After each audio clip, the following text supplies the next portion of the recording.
En 20 ans, mon blog, qui au départ était confidentiel, est devenu une association de patients de référence pour tous les malades du rein, qui s'appelle Renalou. Renalou est né d'une volonté très forte de partager de l'expérience et des connaissances de la maladie. Son ADN, c'est d'abord d'informer les personnes malades, c'est aussi de défendre leurs droits, d'améliorer la qualité de leurs soins et de donner de l'écho à nos voix. L'histoire de Renalou commence en 2002, quelques semaines après ma greffe de rein. J'ai décidé de créer un blog pour raconter mon histoire, pour témoigner, pour partager mon expérience. À l'époque, on trouvait des sites sur l'insuffisance rénale, mais pratiquement uniquement en anglais. Donc je voulais créer quelque chose en français qui soit accessible aux patients français. Très rapidement, le site a eu beaucoup de succès. Beaucoup de patients et de proches se sont connectés. On a créé un forum et c'est une véritable communauté de patients qui s'est constituée autour de Renalou. Les années ont passé, un petit groupe qui s'était formé autour du site s'est soudé, de vraies histoires d'amitié sont nées et rapidement on a compris qu'il fallait qu'on organise davantage cette communauté de patients. C'est comme ça que Renalou est devenue une association. Et en 2009, nous avons lancé un peu comme une boutade l'idée de créer un groupe de réflexion qui ferait avancer les choses et qui aiderait finalement à la révision de cette loi de bioéthique. Notre objectif principal à l'époque, c'était d'élargir le cercle des donneurs vivants. Pour y parvenir, on s'est battu pendant 3 ans. On a rencontré de nombreux politiques, des parlementaires, on a publié des tribunes, on a réalisé des enquêtes, on a fait du lobbying. Et finalement, on a réussi à faire changer la loi pour qu'il soit possible de donner un rein à un ami en France, ce qui était jusque-là totalement interdit. On passe à la vitesse supérieure en augmentant notre mobilisation et on lance les États généraux du rein qui, pour la première fois en France, vont réunir à la fois les patients, les professionnels, les établissements et les politiques. J'ai adhéré à Renalou avec grand plaisir et j'ai participé à la construction de ce qui était une aventure tout à fait extraordinaire puisqu'elle a duré quand même sur 2 ans, 2012-2013, la construction des États généraux. Et donc, on avait fait une enquête je veux dire, auprès des patients pour écouter et pour que s'exprime la voix des patients.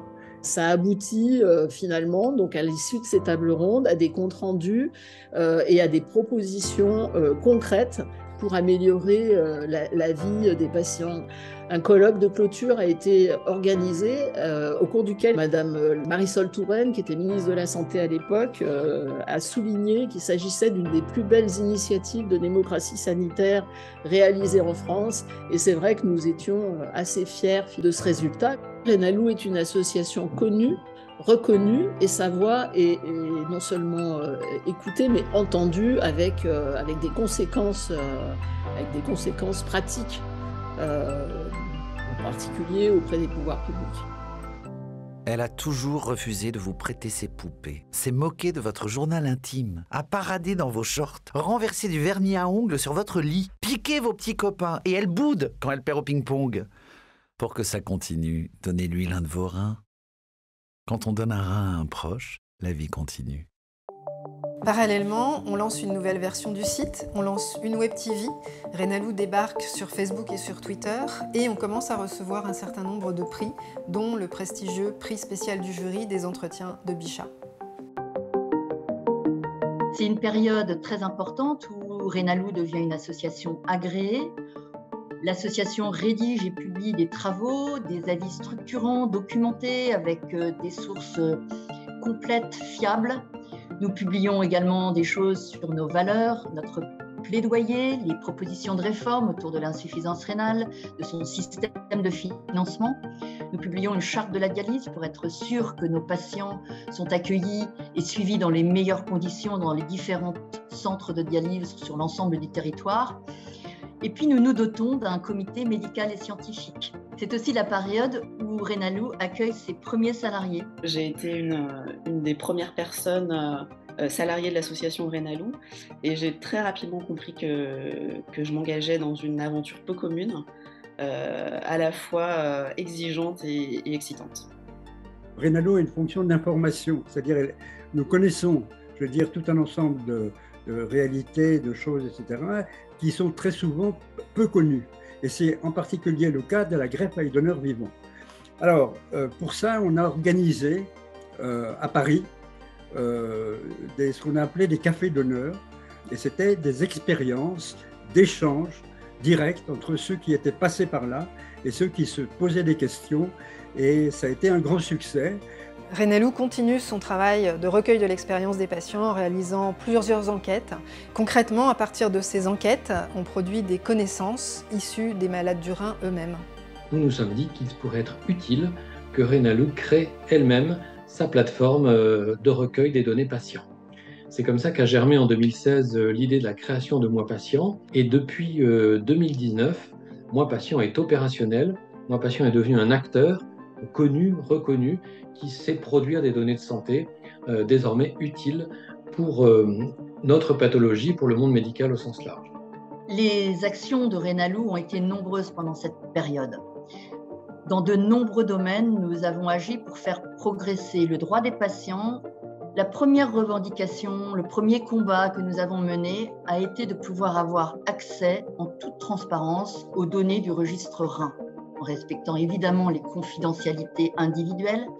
Nous avons publié une plateforme sur la qualité des soins avec des propositions pour améliorer le parcours de soins des patients en 2017 pour l'élection présidentielle. Plateforme qui a été beaucoup relayée et qui a fait bouger les lignes. Nous avons souligné le manque d'équité de la répartition des greffons rénaux. Nous avons également lancé des alertes sur des dérives financières, sur des pratiques déviantes de certaines structures de dialyse. Des résultats importants ont été obtenus pendant cette période et le plus marquant, en tout cas sur le symbole et l'engagement d'Emmanuel Macron qui a annoncé en 2017 une réforme des financements de l'insuffisance rénale. Et puis je vous confirme que la ministre de la Santé, Agnès Buzyn, vient à l'instant d'annoncer qu'un cas de coronavirus est détecté sur le territoire français au CHU de Bordeaux. On y reviendra. Dès janvier 2020, on s'est douté que ce serait grave puisque les personnes dialysées et greffées sont immunodéprimées. Et donc pour nous, les virus posent des problèmes particuliers. On a vraiment essayé d'anticiper au mieux et d'ailleurs on a anticipé le premier confinement en conseillant aux personnes malades de ne plus se rendre sur leur lieu de travail plusieurs jours avant le premier confinement. On a diffusé très régulièrement des conseils fréquemment mis à jour pour aider à se protéger contre le virus. Et puis on a mis en place très vite également des visios plusieurs fois par semaine pour accompagner au mieux les personnes dans cette pandémie. Nous avons bien sûr eu une action de plaidoyer intensive auprès des pouvoirs publics, des agences de l'État, du conseil scientifique, du conseil d'orientation de la stratégie vaccinale qui s'est mis en place plus tard pour que la situation des patients dialysés, greffés, l'ensemble des patients immunodéprimés soit prise en compte par les pouvoirs publics. Je pense que l'action de Renalou a été efficace. Nous avons d'ailleurs une représentante qui est Ivani au Conseil d'orientation de la stratégie vaccinale, sans laquelle probablement les sujets liés à la protection des patients greffés, dialysés seraient passés sous les radars. Nous avons plus tard mené beaucoup d'actions autour de l'accès au traitement pour que les patients immunodéprimés puissent en bénéficier précocement. Donc nous avons par exemple contribué aux évaluations de ces traitements au niveau de la Haute Autorité de Santé. C'est une vigilance de tous les instants et une attention continue pour que le sujet de la protection des patients immunodéprimés qui risquent leur vie au contact du virus soit maintenu et soit une priorité pour le ministère de la Santé.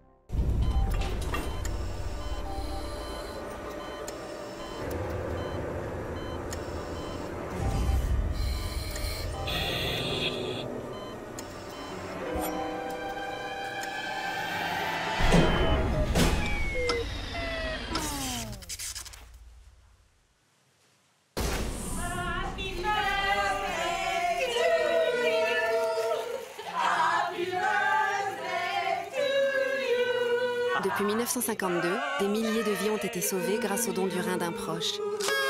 La greffe de rein d'un donneur vivant fête ses 60 ans.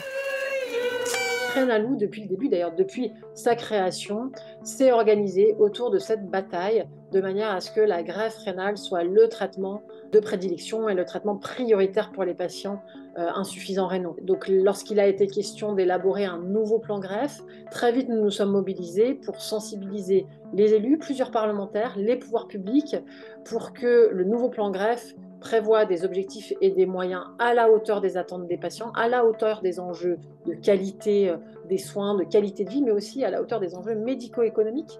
Et donc on a pu démontrer, avec des hypothèses assez conservatrices et en tenant compte de la forte augmentation chaque année du nombre de patients, que si la France réalisait la greffe rénale au même taux que la Catalogne, on pouvait prendre en charge le plus grand nombre de patients tout en économisant 200 millions d'euros. Ce travail de sensibilisation, d'enquête, d'analyse a permis de déboucher sur des propositions concrètes qui ont été reprises dans le plan greffe, qui fixent des objectifs et surtout qui définit des moyens assez ambitieux qui, nous l'espérons, permettront de changer la donne et de permettre à un maximum de patients d'accéder à la greffe rénale.